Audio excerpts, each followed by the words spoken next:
What's up, everybody? Welcome back to another episode of Dripping Creativity Podcast. I'm your host, Chris Corvan, and today we are diving into the rich world of fantasy and the delicate art of poetry with the incredible Anna J. Worthy. A multi-genre author with a Master of Fine Arts in Creative Writing, Jo lives and teaches in Western United States, where she crafts her captivating stories. Her ongoing fantasy story, The Lost Scion, has already hooked readers with its first two books, and book 3 is currently in the works. Beyond the realm of fantasy, Jo's poetry adds another layer of depth to her creative journey. I cannot wait to get into this episode with you, so please make sure to like and subscribe and share and enjoy this amazing episode. Anna, why don't you tell us all a little bit about yourself? I am Anna J. Worthy, author of the Lost Scion series. Excellent. So let's take it all the way back to the very beginning there. Where did the passion for writing kind of start and come from? My whole life has been kind of storytelling ever since I was little. And I made sense of the world around me best through metaphor. And so poetry was kind of one of my native languages. And that just kind of evolved into storytelling. So just kind of who I am. Excellent. So the MFA in creative writing, that has played a huge factor. Like, by going through that process, has it changed how you tell stories? 1,000,000%, yes.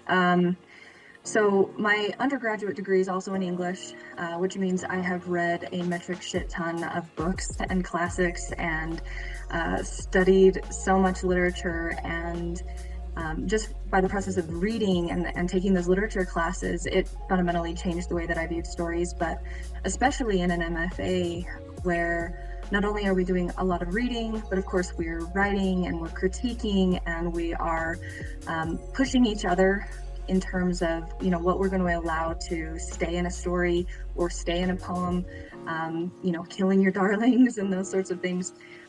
It really made me learn how to question what it is that I'm putting into my stories, question, what's the right place to start this story? What's the right perspective to tell it from? A lot of questions that I never thought to really ask myself. Things that came naturally in a lot of ways, but now I have language to put to why I'm doing what I'm doing, which helps a lot. Lots of ways, I guess. Perfect. The killing your darlings thing is something that comes up quite frequently, and I think people think it means different things. So what does that mean to you? It does mean a lot of different things. There's a lot of inherent attachment when you are a creative person. You can't help but pour some of yourself into whatever it is that you do. And sometimes that attachment is not productive. Sometimes we see so much of ourselves in what it is that we're creating that we are not willing to pare away the edges to make the art the best version of itself because we're too attached. And so sometimes you have to learn to take that step back and go, okay, yes, do I love this bit of dialogue? Do I think it's hilarious? Yes. Does it belong in the story? Maybe not. It's a lot of self-reflection and kind of divorcing yourself from the work a little bit, and allowing yourself to look at it more objectively, I think.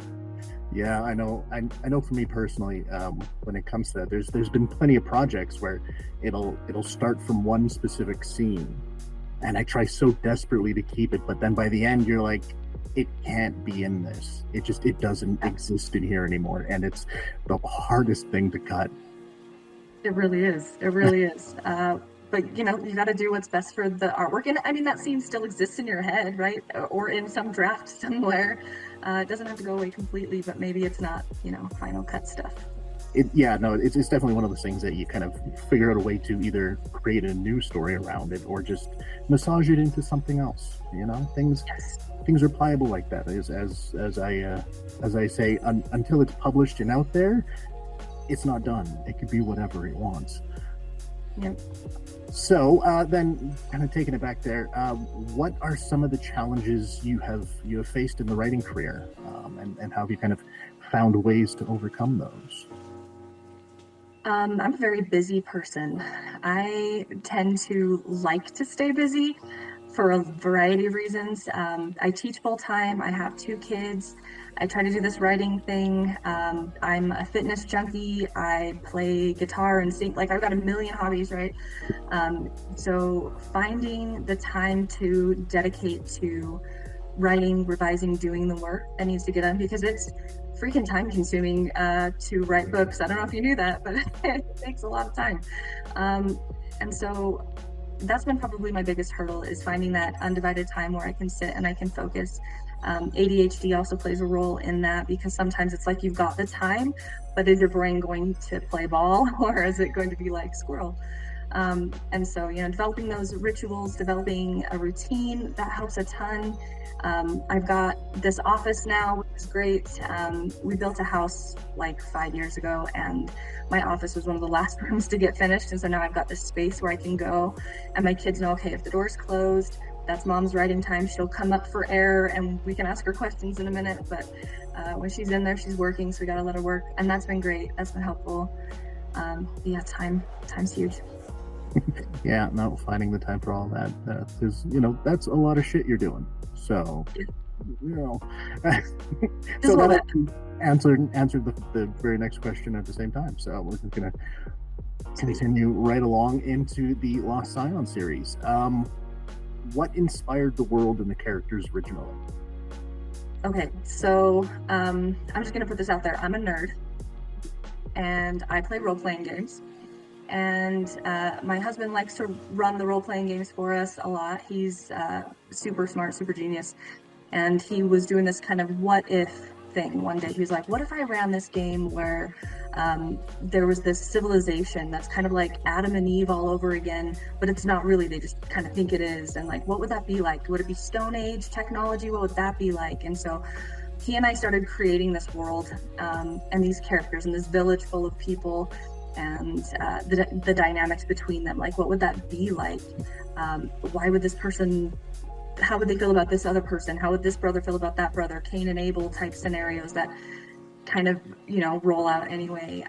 And so we were kind of building this thing for his role-playing game, but I got too attached and a little too invested.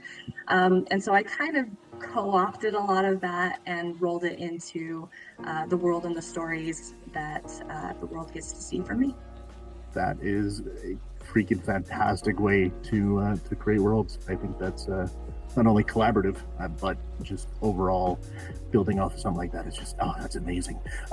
So then actually that goes right into the how do you actually develop the intricate plots and lore within the fantasy? Like, have you drafted it all out in a story Bible or a world Bible, anything like that, or is it kind of just all off the top of your head? I'm a compulsive plotter, so I have several multi-page outlines for story. I've got documents of characters, how they look, how they act, their relationships with other people, tons of character maps. I've got kind of a lexicon of language in my world. They use a lot of world-specific slang, and so I've got this lexicon of colloquialisms that's unique to the island. Creatures and animals, because unlike normal fantasy where there's like dragons and horses and stuff, most of the creatures that you'll encounter in my books are completely made up. And so I've got like, here's what these creatures look like and here's where they live and how they act and like all this stuff. So yeah, I'm kind of a compulsive plotter. I don't have it all in my head. I constantly have to refer to my notes because I'm like, oh yeah, did this happen this way, or does this character look this way? And I'm really, really grateful that I'm kind of OCD that way. So it stays nice and clean. It honestly works. Like, that's how I do it. I created something about a year and a half ago. I called it the Voidian mythological universe. It was a friend who really liked Lovecraftian stuff, but didn't like the guy, right? So it was very much a, you know what? I'll develop it for you. So I did. I drafted up an entire universe with like 150 different monsters and all that. I got a nice spreadsheet with them all in there. It's great. I love it. That's freaking awesome. I love it. It's so much fun to play around with. That's actually where a couple of my the latest single post short story that I've been running on Threads there, that's actually one of the creatures in my thing. It's a lot of fun. Anyways, back Nice. to Love you. it. Okay, where did I leave off now that I'm went on a side tangent there? So what type of themes and messages are you hoping readers are taking away from the first book? Okay, book one only. There's so many things. Obviously, there's this quote on the back that comes from the book. We're more than our worst impulses, more than the shadows we face. I feel like maybe it's just me, but I feel like a lot of us get hung up on things that we've done wrong in our lives, things that maybe we feel like we fall short on.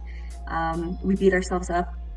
We sometimes have unkind thoughts or less than stellar motivations in certain ways, and we tend to focus on that and be like, man, I'm just like the worst, right? But we are way more than that. And I think especially for a YA audience where kids, I'm a school teacher, I teach high school English. So I see a lot of teenagers through my life, and I see a lot of them really do kind of, they're hard on themselves. And I feel like, need that message of like, there's a lot more to you than just that. And the fact that you're willing to acknowledge those unkind impulses and mitigate them, man, that speaks volumes, you know? So that's probably one of my biggest themes for book one. Definitely, and I can tell you with a 19-year-old and a 12-year-old, I get that. So then what about book two? Has the message evolved at all? Yes. So with book two, the main character, well, one of the main characters, I guess the main character, my favorite character, Evaya, she's kind of going through it. And she, without giving too much spoilers, she kind of sustains an injury in book one that causes her some issues in book two. And so she's kind of trying to navigate what it means to be a warrior if your body doesn't always want to function the way that it should, or that you feel like it should.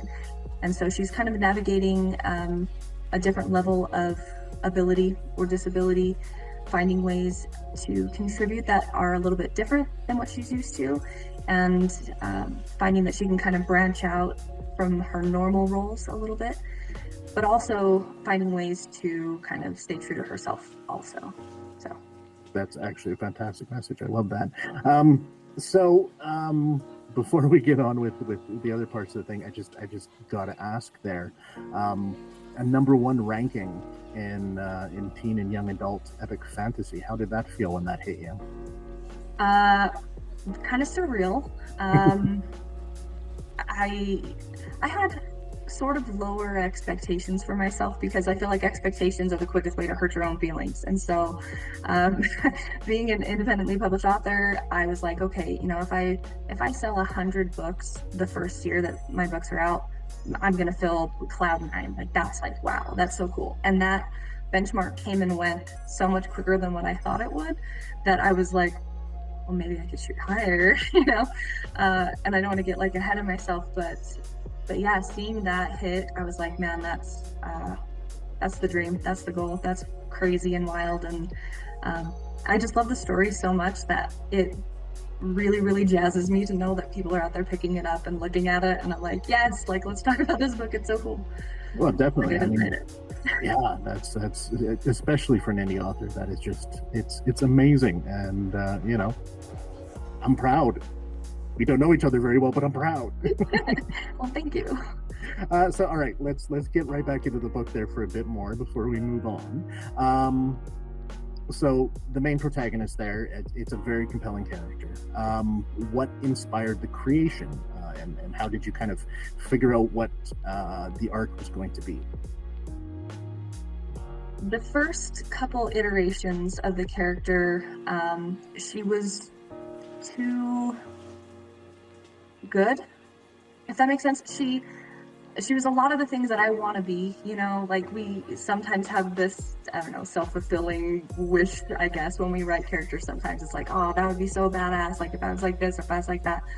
And so there were all these character personality types that I put into her that I felt like on the first iteration, she was just boring, because she was too perfect, she was too smart, she was too calm, she was too many things.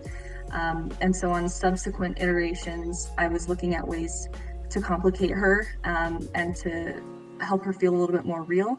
And sometimes some of her personality traits, like she's a rule follower.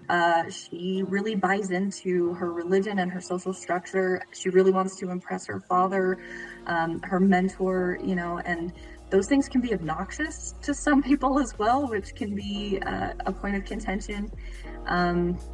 So yeah, I just wanted to let her kind of evolve and let her grow a little bit. And so she not only starts with some of those things that she has to overcome, but she also encounters a lot more things that challenge her to have to grow and evolve and develop, and make her realize that, wow, maybe this way of existing initially wasn't the only way to exist. Maybe it's okay to be flexible and to change. I think every writer who kind of dives into the characters like that have a self-insert at some point, and you always kind of want to, it's a lot like Dungeons and Dragons, where your first character is always like that perfect high fantasy character, and then after you're done that one, you're like, no, I'm gonna get stupid, we're gonna get fun. And you gotta evolve with it, and it's great to see that. I love that. So let's kind of move into the subplot of the romance and all of that. Was that something that just bloomed naturally while you were writing it? Was it something you decided early on you were going to put in? What made you decide to go that route? So when we were first creating kind of this village and these people and the characters and the dynamics, there were a couple characters that came up then that I was like, oh wow, that would be an interesting dynamic with her because of this or that. Aldrich, who's got some daddy issues, and he's head over heels for Avaya, but he's so hung up on this like revenge fetish that he has going on that it gets in the way a little bit. And she's a little rejection sensitive, and so he's a dummy and doesn't realize that he's making her feel bad about being awesome. And I feel like that dynamic is kind of familiar also, especially for girls that tend to be a little bit more bossy or aggressive or assertive or strong. It's really easy to step on the toes of guys who are maybe a little bit more fragile. And so I feel like that was an interesting dynamic to explore. Another one of those things that I wanted to address is helping younger girls realize that it's okay to be a badass, and if a guy can't handle that, there's someone else out there who can. That's going to love every bit of your strength and never make you feel like you have to be smaller or take up less space. Those are messages that I didn't see in books when I was growing up. The tough characters were always the guys, and I would like mentally do the gymnastics of like, what if that was me? But I wanted to have a character that's like, no, she's good at what she does and can learn to kind of be comfortable there. And so there's Aldrich kind of making her feel bad unintentionally. And then there's this hunter who's supposed to be a nemesis, but somehow he's just like unfailingly supportive and understanding, weirdly. And it's like, where did this guy come from? Not what she had planned on, but yeah. The dynamics are awesome. I think that's great, and especially with the theme there of not seeing what you saw growing up in the strong female leads and all that, and just going out and doing it. I think that's like my daughter back when she was 8, 9 loved the Princess in Black books. I don't know if you ever saw them. They're amazing. I love them. They're so much fun. That's awesome. And it's just strong character that she just loves to read, and we need more of that. So that's fantastic. I love it. Let's talk more about the upcoming book, the third one out of 5. What can you tell me about that? So I've just sent that out to my beta readers, so it's in their hands right now. There'll be another revision coming of that before I can get that out into everyone's hands. What can I tell you about that book? That book, I say this a lot, my characters are really going through it though. It's a 5-book series. This is book 3. This is kind of you're really hitting where the world's about to just, everything opens up. And you think back to book one where it's like, wow, remember when you thought this was like the scariest, worst possible thing that could happen? Look at all these really horrible things, and like people are dying, and it gets really intense, pretty violent, I will say. Book one has some violence. My prologue is incredibly violent, if you've seen it. But book three has a lot more of that, and there's a lot of emotional pain also. People having to say goodbye to people that they weren't ready to let go of, and things like that. So it's harrowing. It's almost as fast-paced as book two, which really hits the ground running. Book one is kind of a slow burn because it's a fantasy world building. It takes a minute to kind of get in there, but book two hits the ground running. Book three kind of keeps that momentum, and it's pretty intense. Excellent. So actually, that kind of brings up a question there, because a lot of times, like in longer series, especially YA ones, you see this this arc going from the fun YA into more, dramatic, dark, and depressing stuff. Is that something you planned from the start, or is that just kind of where the story has taken you? It's kind of where the story goes. It's even book one, it was fun, and more fun than what they're going through right now. But in fantasy stories, I think you kind of can't help, if you're going to do a series, it has to get bigger than where it starts. And this does have a bit of an epic feel to it. It's not quite Lord of the Rings save the world from the evil of all evils, but there are really big stakes that come up. The further you get into the series, the bigger the world gets, and you still have these relatively young characters. They're aging a little bit. I think they started out at 16. They'll be like 17, 18 by the time that this finishes, and they're trying to solve all of these really, really big issues. But I kind of like that, because I've seen in my own life, I've seen stuff that teenagers can do, and people sleep on them kids, man, but they know, like, they can really change the world. They're not jaded like we are yet. They still have that hope that stuff can get better. It's like, yeah, you guys broke it, but maybe we can fix it. And my characters definitely are bringing that vibe. Like, the old people have kind of broken stuff, but like, maybe we can fix it. And even some of the older generation are like, you know what, actually, yes, let us move out of the way. Let's pass the torch a little bit and see what these youngsters can do. And so yeah, it was kind of by design. I think it's kind of a built-in feature to epic fantasies, as things just get bigger and more intense and a little bit scarier before they get better.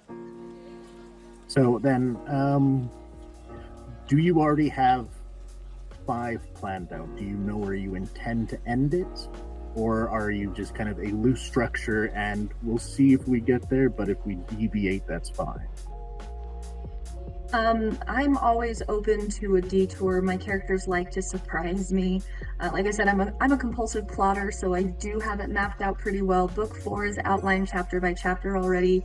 Book 5 is outlined by acts, so it's not quite chapter by chapter yet. I'm pretty sure that I know where we're going, that it's going to fit in 5 books, and that will be it. But I mean, curveballs happen. My characters will sometimes do what they're going to do, and then we got to go where the story goes. Love it. Yeah, no, that's very similar to myself. Way more plotting than I do, though. I definitely don't do that much plotting. It's probably not healthy, but that's okay. Well, I plot in the world. Like, I go very deep into the world building, and just like everything that will never ever come up under any circumstance. I know everything about it, but the actual story is like, no, just kind of throw you in there and see what happens. So let's have to a degree. Oh, definitely.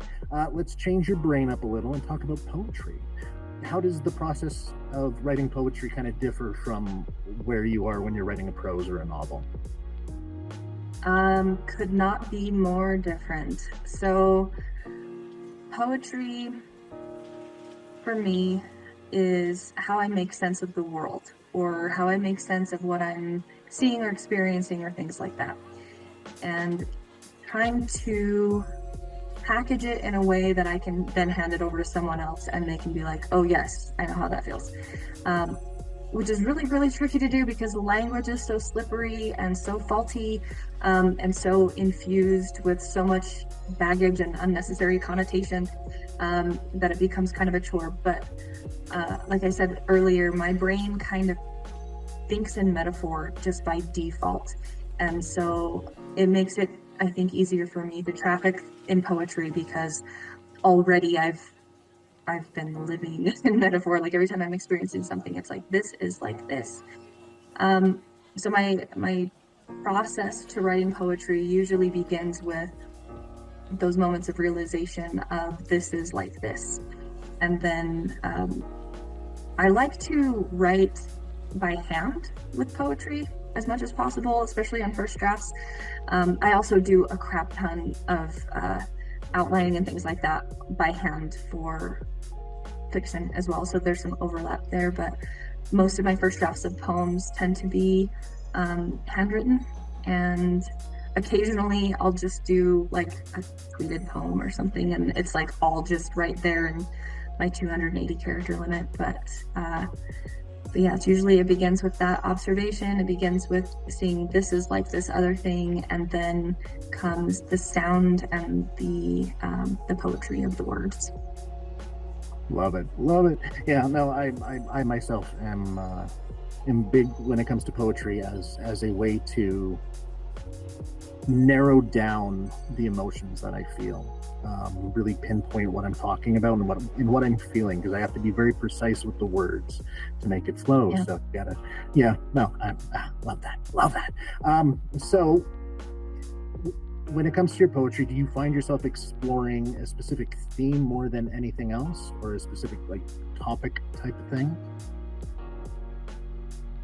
Depends.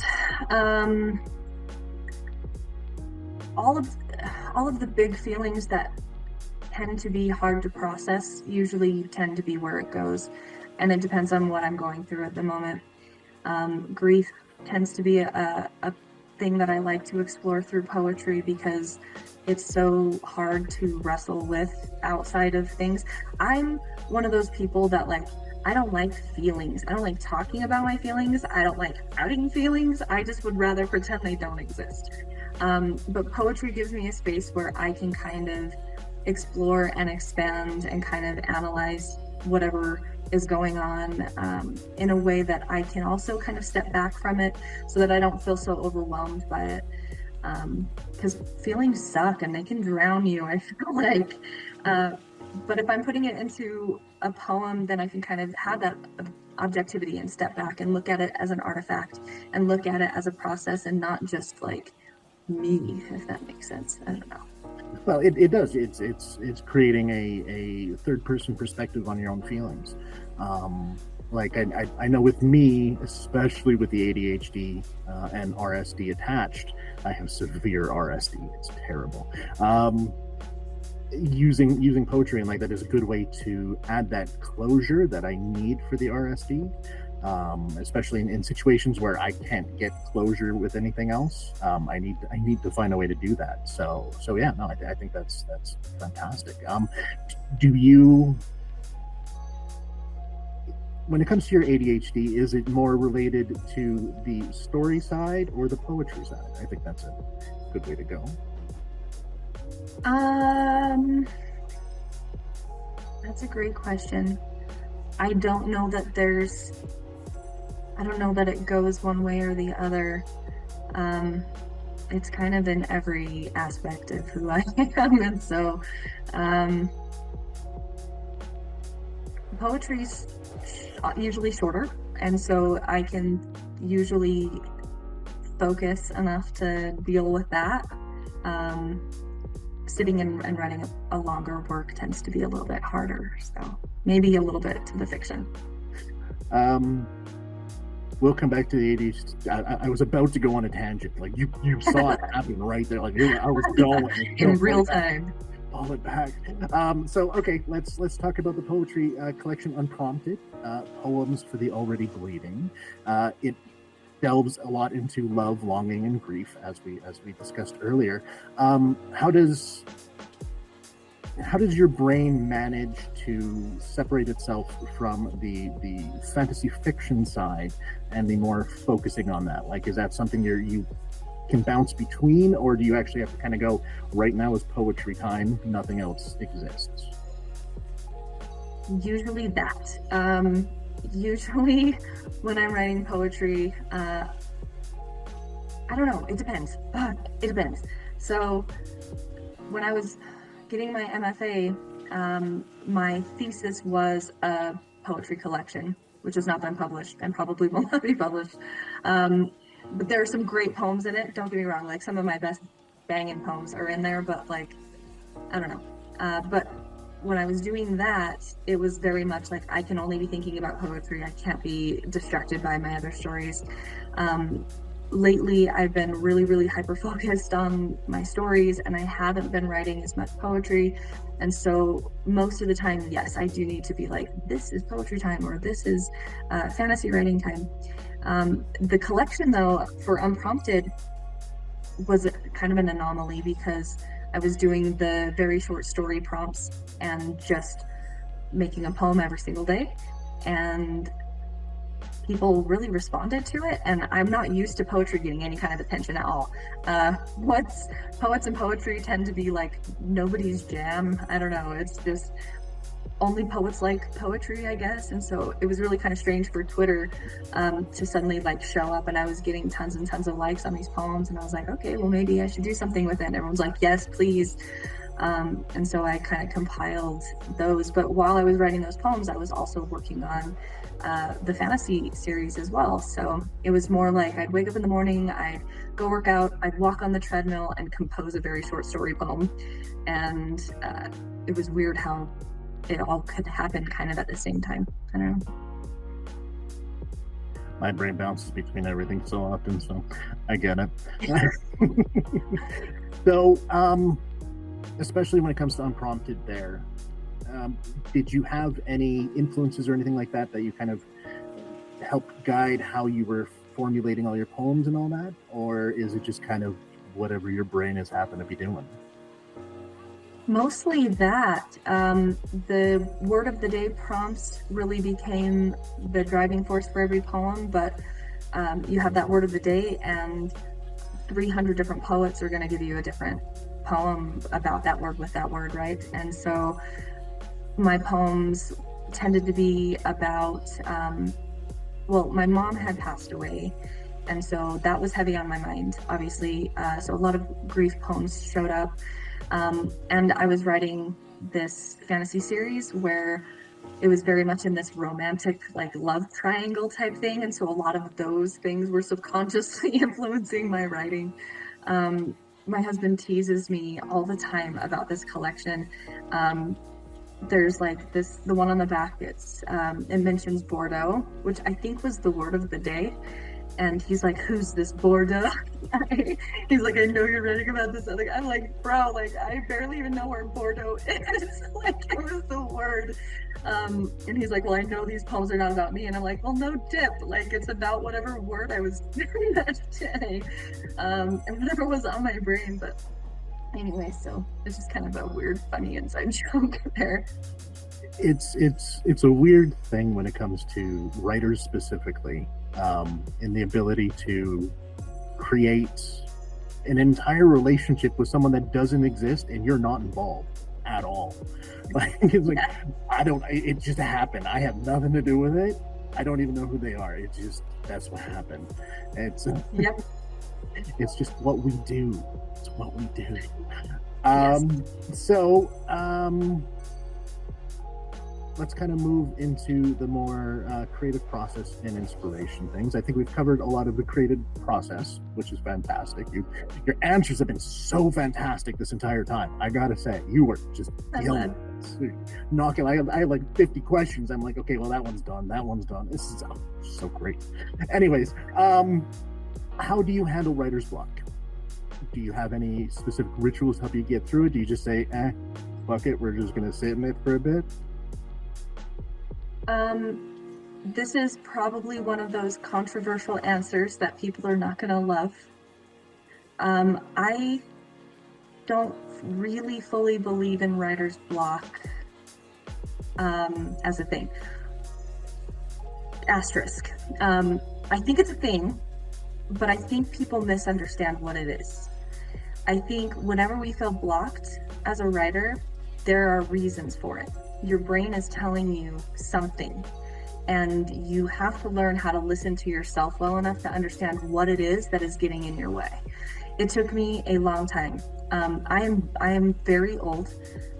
Most people don't guess my age correctly, but I've lived a lot of years, and in those years, I have learned how to decode my weird mental quirks, and writer's block being one of those. Usually for me, if I'm writing fiction and I feel like I'm blocked, it's because there's something that I'm trying to write towards that isn't going to work. And my brain like preemptively says, no, like back up, something is not working here. Or I'm writing inauthentically to my characters. I'm trying to make them do things that are not who they are. Or, there's something that I'm doing that's not right for the story. And so usually when I backtrack, I can figure out, diagnose what that is, undo whatever damage I've done, and then I'm able to move forward. Sometimes I get blocked because I just don't know how to get from A to B. I know I need to get to B, but I just don't know like what happens in between there. One of the best things that I have found that I have my students do, I teach creative writing also, and I teach my students to write by hand, which they hate. Kids today do not like using pens, but I make them have a notebook. I make them write by hand, half of a page, like in a notebook, like half of a page every day, 7 days a week, the whole school year. They have to do this, and it drives them crazy, but I tell them, use this when you feel blocked. You all complain to me about how I don't know what to write, I don't know what to do. Just sit there and write about the fact that you don't know what to write about. And when I talk to myself using a pen, it's different than even when I talk to myself out loud, although talking to myself out loud also helps. But writing my way through those things, I'll go, oh yeah, you dummy, it's because this thing or because of that thing. And I think writer's block is different than lack of inspiration also. Lack of inspiration is a real thing. Sometimes we feel that vibe and that draw, that call to write about a thing, and you can't help but like fall into that. Sometimes there's a desert where there's just not a lot that's like fueling you. And in those cases, it's like, well, find something to fuel you, like read something, watch something, talk to people, go out into nature, touch grass, because man, oh man, like that just opens up your senses, helps you become aware and heightened to realizations that maybe you wouldn't have had otherwise. And so yes, I think writer's block is a thing that happens, but it's not always what people think it is. There's lots and lots of ways that you can kind of help get yourself through those moments. That was beautiful. That was extremely well put. I love that. So talking about inspiration and influences and all that, not just including literary influences, what type of things really juice you up there and get the creative juices flowing? It depends. When it comes to poetry, nature is so huge. I love just getting out, seeing trees, hearing water, animals moving around. I mean, anything natural, looking at the sky, sunsets and sunrises can be very inspiring when it comes to language. And it doesn't even have to be like about nature, but sometimes just seeing the way that the colors will hit will spark something else. So that's, I think, massive for me for that. Influences for fiction.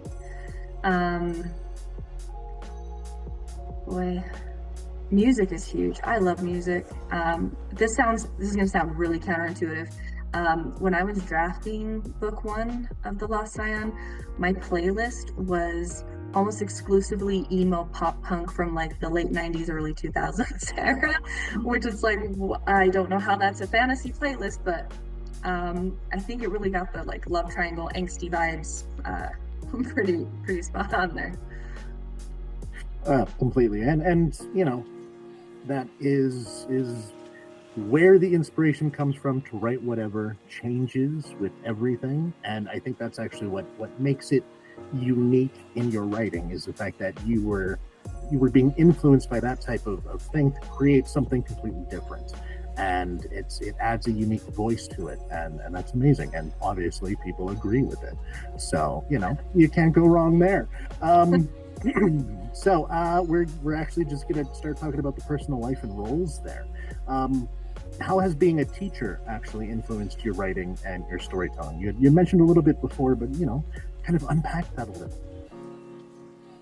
It has made me have to be able to articulate what it is that I'm doing, because I took creative writing classes when I was in high school. I took creative writing classes through my undergraduate, through my MFA, and there were so many things, even through an MFA, that nobody taught me. Nobody explained to me. So many things that I have had to figure out the hard way anyway, that as a teacher, I don't want to be that person.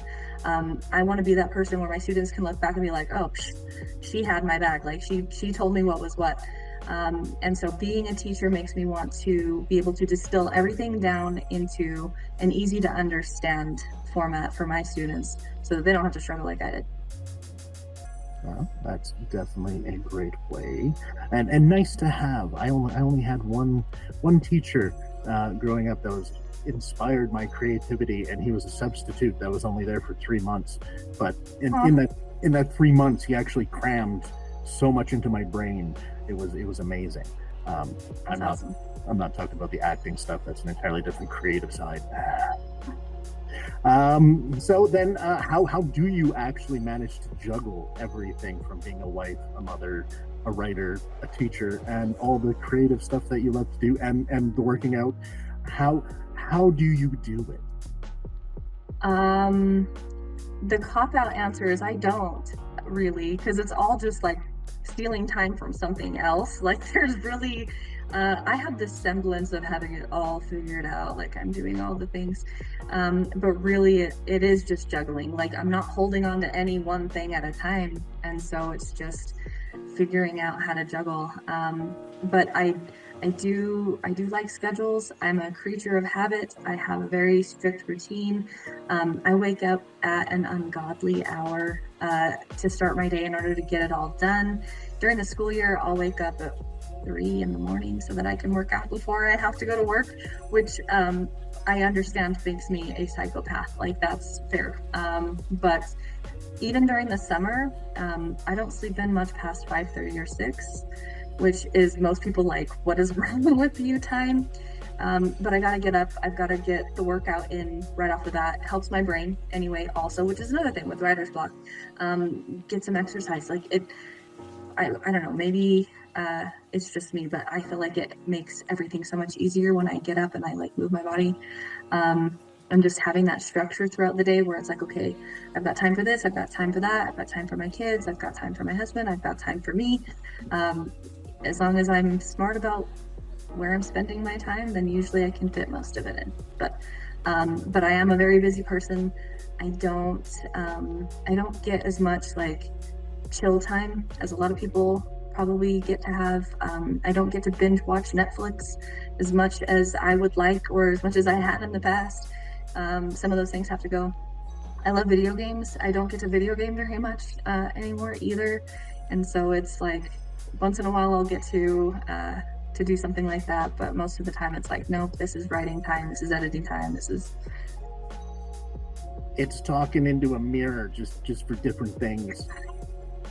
Oh god, it sucks. I miss video games so much. I know. So actually, couple side tangents here, just because you got my brain all firing there. I've actually dedicated an hour a day to playing and recording a video game. Just because I want to play video games. I miss them, but I feel like I should be doing something. So instead, I'm making content with it right now. And I was like, okay, well, I can post that. That's fine. Hey, all right. And then the second thing is, I'm also an extremely early riser. Not 3 a.m. That's weird. It is. But that's fair. My son, because I was a single father when he was a year and a half. He always, didn't matter what time I put him in bed, he was always up at 5 a.m. on the dot every single day. So that's, you know, it was for 10 years he was doing that. So that's just the routine my body is like. I finally managed to get myself where I can wake up between 6 and 7, but I can't sleep past that. And, you know, I enjoy the morning time. It's quiet. There's nothing. Yes, thank you. It's just like, this is my time. Yeah, I'm doing shit. Yeah, things are happening. But you know what? I can go at my own pace. I don't feel pressure from anything else. Let me enjoy my coffee. So I get it. Yes. Early morning people, hell yes. Am I up until 1? Yeah. So yeah, I don't sleep much. But So do I ever sleep? No. That's okay. you know what? If I get a solid 5 hours, it's a good night. Thanks. So actually, we already covered this one. In what way does your family experience inspire and inform your writing? Like, literally, the book came from the family. So that type of thing, like, when it comes to that aspect, like, is there a lot of family games that happen, or anything in the creative side of things? Yeah, we play role-playing games all the time. I think this isn't the first time that something we've done with role-playing has inspired me to try to write something. Usually it's just because I hyperfixate, hi ADHD, and so I don't want to leave that world that we're playing a role-playing game in, and so I'll also like do these fan fiction stories about, you know, the characters or whatever. But yeah, we still play role-playing games and nerd out, and it's a lot of fun. That's awesome. Besides book 3 coming out here for the Lost Scion, is there any other projects you have currently in the works, or that you're kind of thinking you want to touch on? Yes. So some of my Twitter mutuals are very eager for something I lovingly called Vampy Whip, where I did this, like, you know, month-long draft. I think it was like 3 weeks where I drafted this novel that is 1920s New York mafia, but they're vampires. So that's fun, and I'm super stoked to get back to that. The draft is an absolute dumpster fire shit show. Like, it needs so much revision and editing, but yeah, once I get Lost Scion wrapped and done, Vampy Whip gets priority. I also have another idea that I've been kicking around. It's kind of a Spartacus on Mars is how I'm referring to it. So I don't know, totally different genres, which I don't know how that'll go, because they're not exactly YA fantasy, but you know, I'm vast. I contain multitudes. All right, so then let's kind of dive right into the rapid fires here. You don't actually have to rapid fire the answer. Okay, good. So, favorite book of all time? Fahrenheit 451. Ooh, solid choice, solid choice. Tea or coffee? Both? Nope. If I had to pick tea. We were so close to being best friends.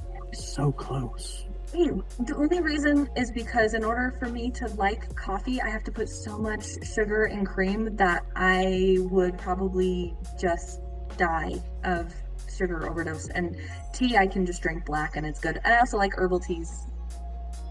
I've been big on oolong lately. Yeah? Oh yeah, good oolong. It's nice. Are you a morning writer or a night writer? Both. I do better in the morning, but I typically end up having to write more later in the day. Makes sense. One word to describe your writing style. Boy, that's a good one. I know. I love that one. You really got me. Quirky. Quirky is a fantastic. There's not enough quirky.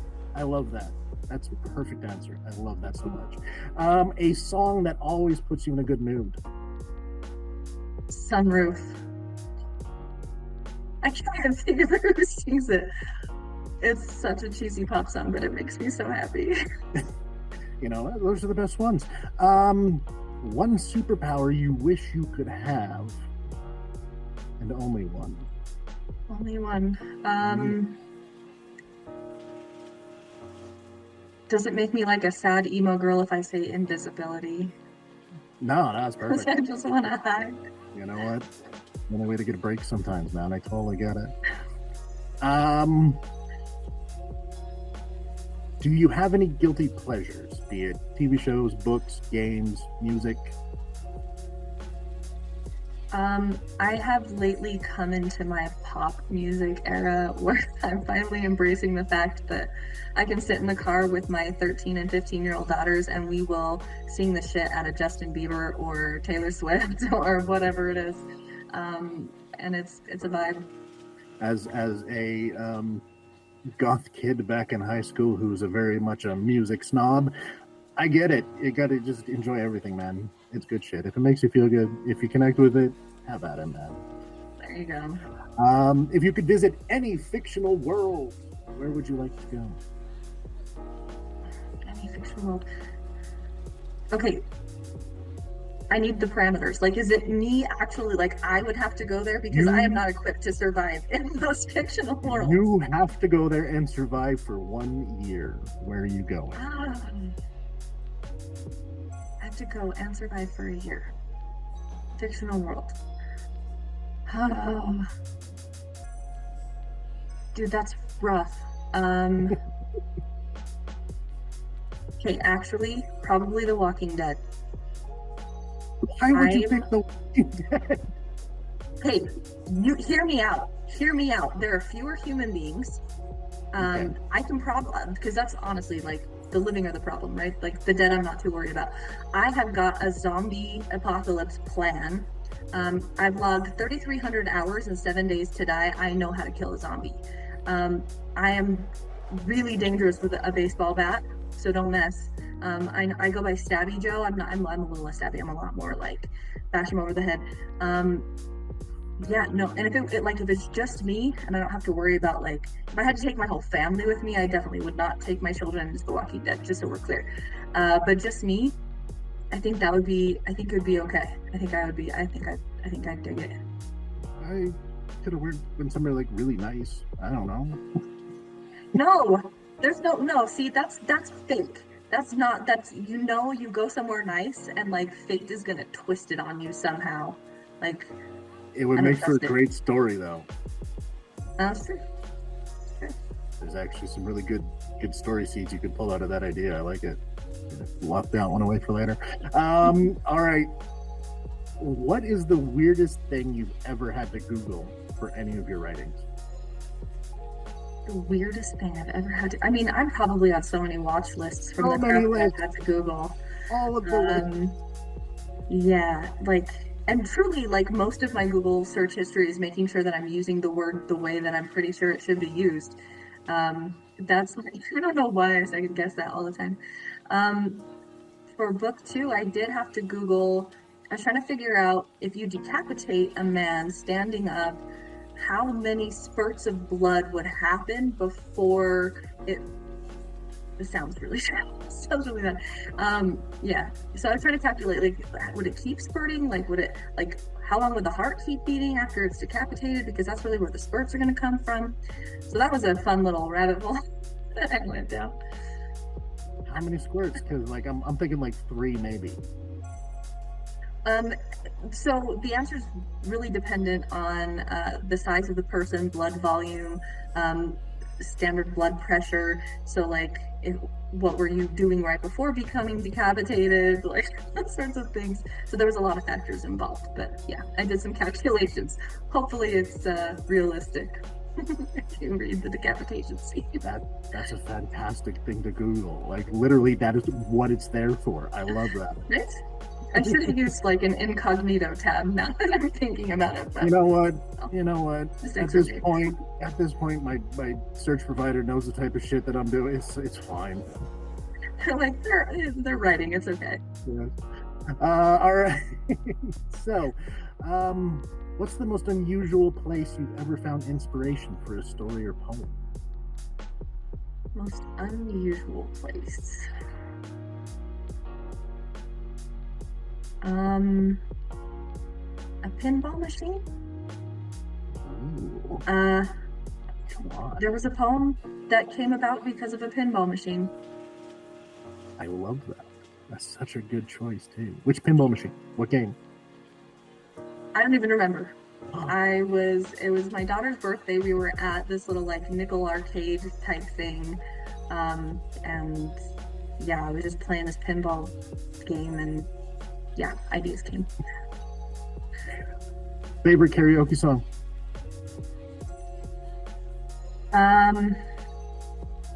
It used to be Unchained Melody, which sounds like not a fun vibe, but it was a good one for me back in the day.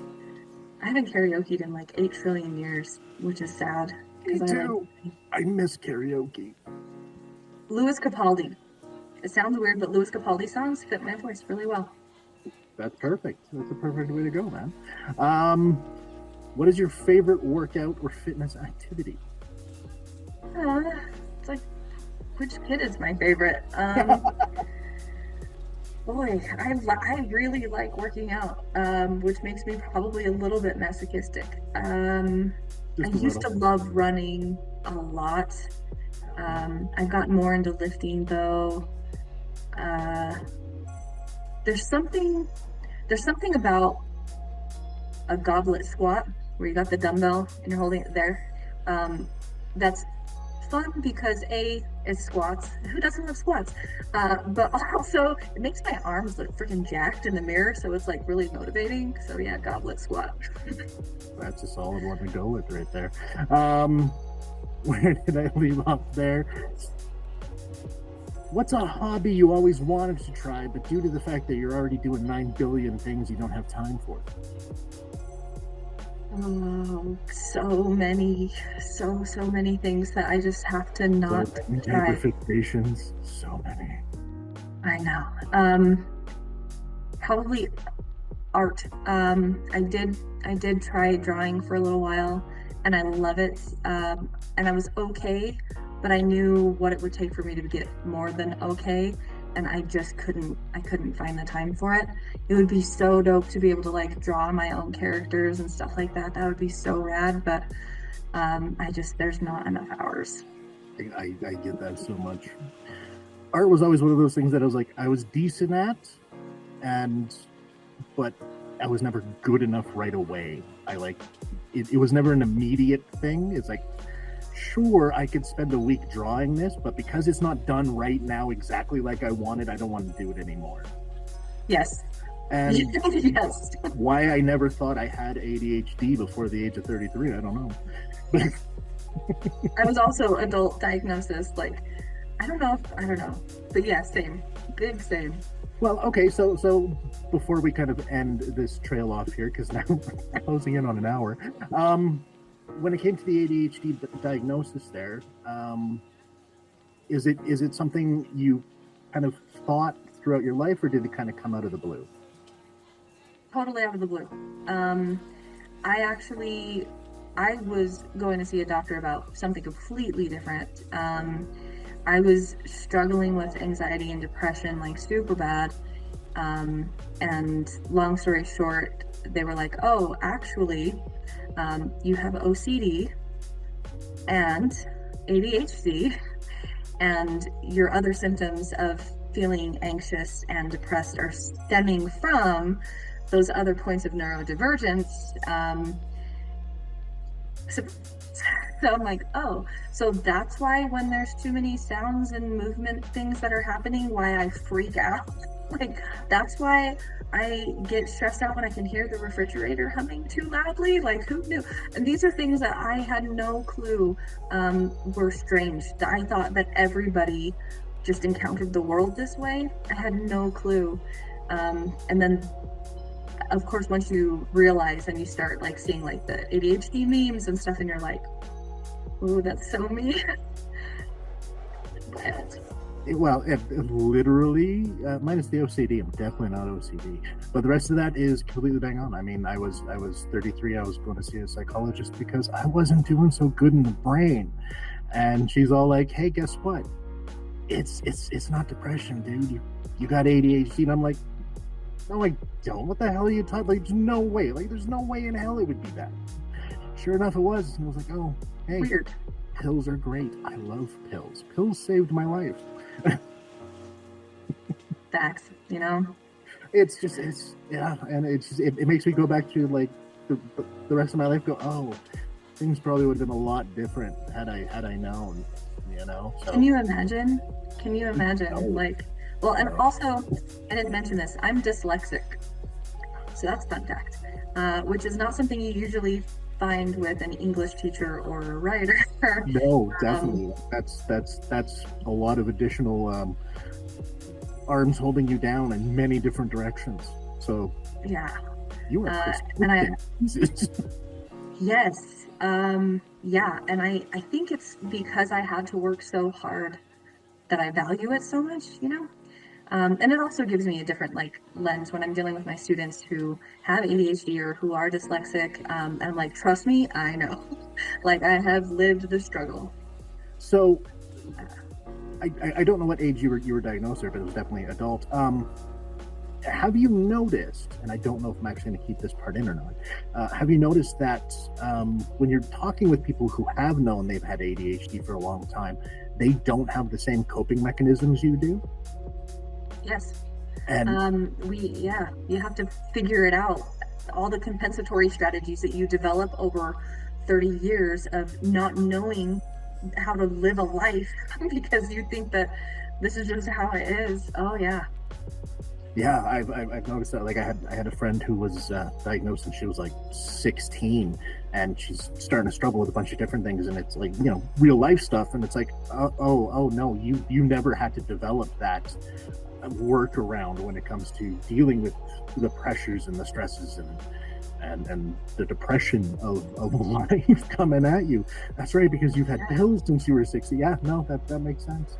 It's it's difficult to explain to people what it's like to have ADHD, to know you have ADHD, but also have all the masks, so nobody knows that is really there because everything just seems like normal.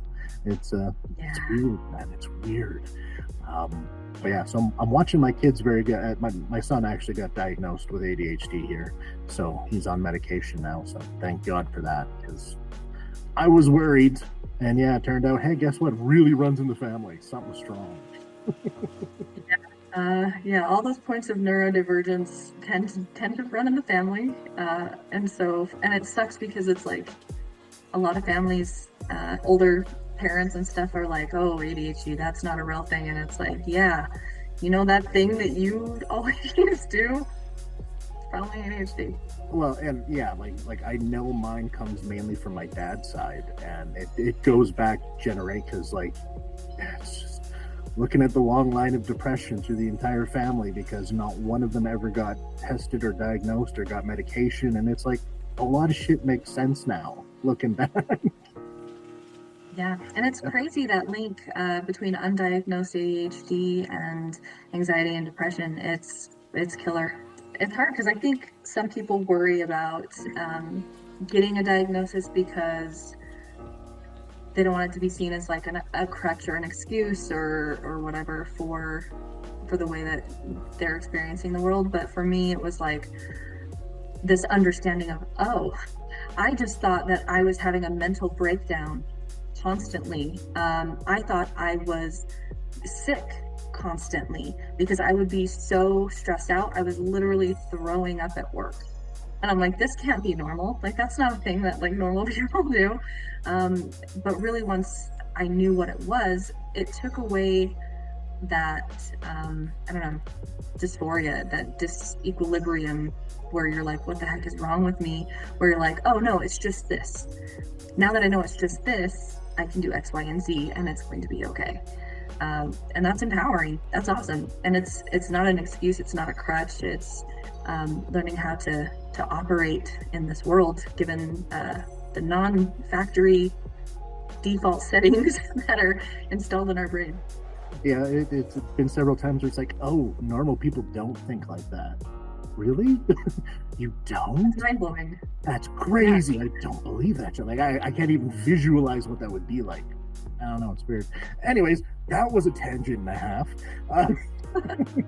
So let's kind of wrap this one up here with one question being, if you could give a author, poet, or somebody one piece of advice, what would you say to them? Get comfortable with being uncomfortable. Do things that scare you. Don't be afraid of criticism and getting feedback and putting yourself in situations that feel like they might hurt, because that's where the growth happens. Love it. That's a fantastic one. And then the final question is, where can everyone find you? I am on Twitter and TikTok at okpoet, and Instagram and Threads at okayestpoet. I have a Facebook. I don't really use it. I don't know. But yeah, Twitter's usually where I hang out the most. Well, I mean, sorry, X. It's Twitter. Yeah, no, I still can't do it. I was on Twitter for so long, man, and then I don't know. I just like Threads. It's gonna be Twitter forever. No, it's always gonna be Twitter. Okay. No, I do like Threads. I think Threads has a lot of potential. Instagram, I feel way too much pressure to like have pictures, and I'm a word person, so go figure. But yeah, Threads is pretty rad. And your books, where can people find your books? Amazon.com. And down in the description below. The absolute final thing I need you to do right now is just say goodbye to everyone. Bye, everyone. And that brings us to the end of our remarkable conversation with Anna J. Worthy. Absolutely amazing. It has been an absolute pleasure to delve into the fantastical worlds she has created, and I can't wait to pick up the books, as you should too. All the links are down below. Make sure to check them out.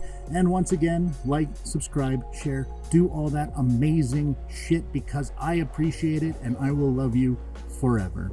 Until next time, my name is Chris Corvan. You can find me everywhere at Chris of the Void. This has been Dripping Creativity Podcast, part of the Creative Coffee Cafe community. Remember, stay creative, stay inspired, and until next time, see ya.